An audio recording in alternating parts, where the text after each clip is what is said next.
The Moving to Work program is to help assist me to be a better person, to be a better me. It's almost like a stepping stone where you go to the Moving Work program, you find education, you find a better job. It allowed me to get childcare, to get help, because then I can afford it because now I have a job.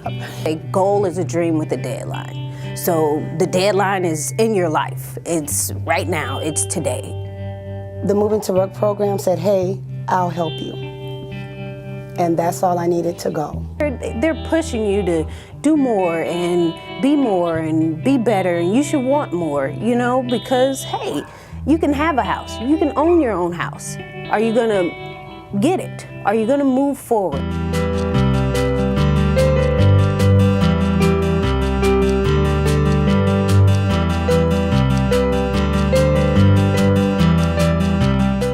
HUD has statutory goals. HUD has 3 statutory goals that moving to work housing authorities are expected to maintain. You know, they're to ease their expenditures, they're to improve housing, they're to help families with self-sufficiency. I started from rock bottom. At the time I had one child, I just had another one, and I was just like, okay. I was working at Dairy Queen, trying my best to make it happen. When you think of poverty, you think of a mindset. You know, if people don't have that mindset of success or wealth, they won't think it. So at the time, I've always wanted to do better and be better. I always knew that it was better, but I didn't have the undergirding to reach and get where I was headed, where I was going, what I could see within myself. Well, I got pregnant in '09. I was about 21, I should say. And I didn't know what to do.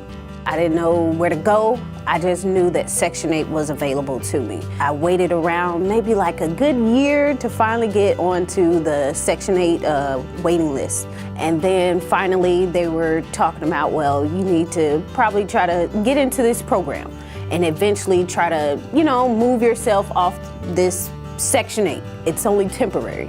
So I already had in my head and in my mind that I didn't want to be on Section 8 forever. The HACC MTW program is really a community program. The people that participate in this program are from our schools, from our community. This program benefits the community by lifting people up over time.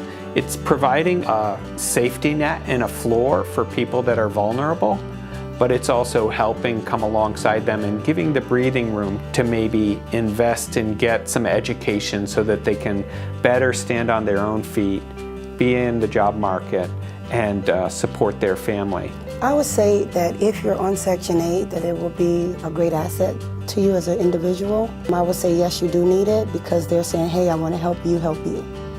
And I feel that it's important to have somebody to help thrust or push you into what you are supposed to be anyway.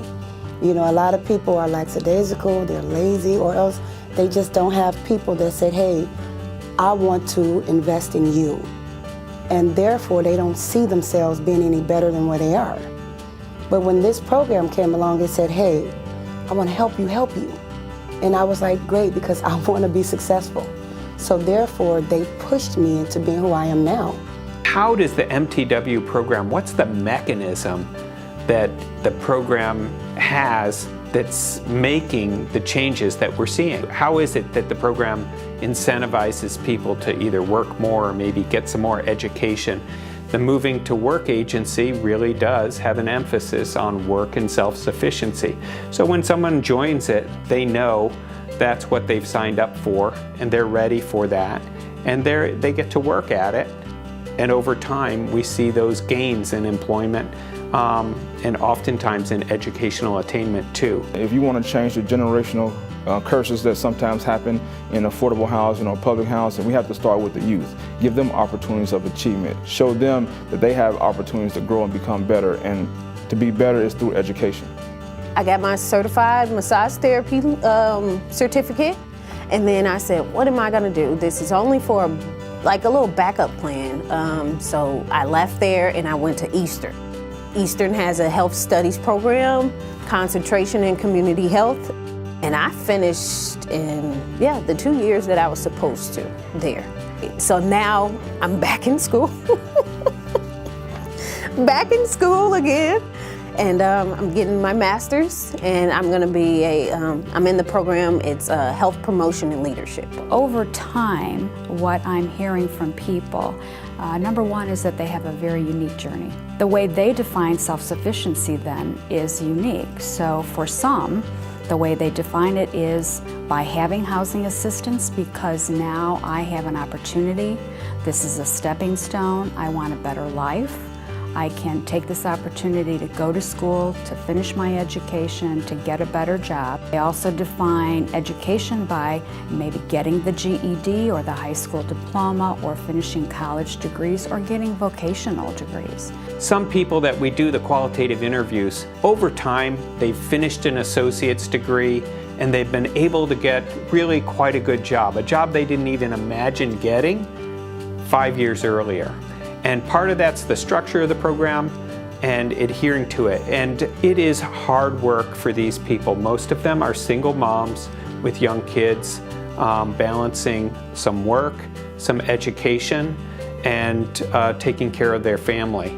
And we have seen some wonderful success stories. I heard a couple of people were getting onto a list, and at that particular time, Habitat had a list, like Section 8, they had a waiting list, and I was on the last basically list. So I basically won the lottery, that's what I said. So I was just waiting, and they finally called me back, said, "Are you still interested?" I told them yes. They came out to my house, evaluate my house, my surroundings and stuff, and they were asking me why would I want to be in the program, or why would I partner with them. And I told them basically my goal is to own my own house. Rather than keep moving and moving and moving, I can have a set place for my kids. I did that for a while, and I'm here now, ready ready for my keys. I'm a licensed cosmetologist and a barber. I'm also a certified nurse's assistant, and I do in-home care. I'll be graduating with my associate's degree in general studies on May 17th of this year.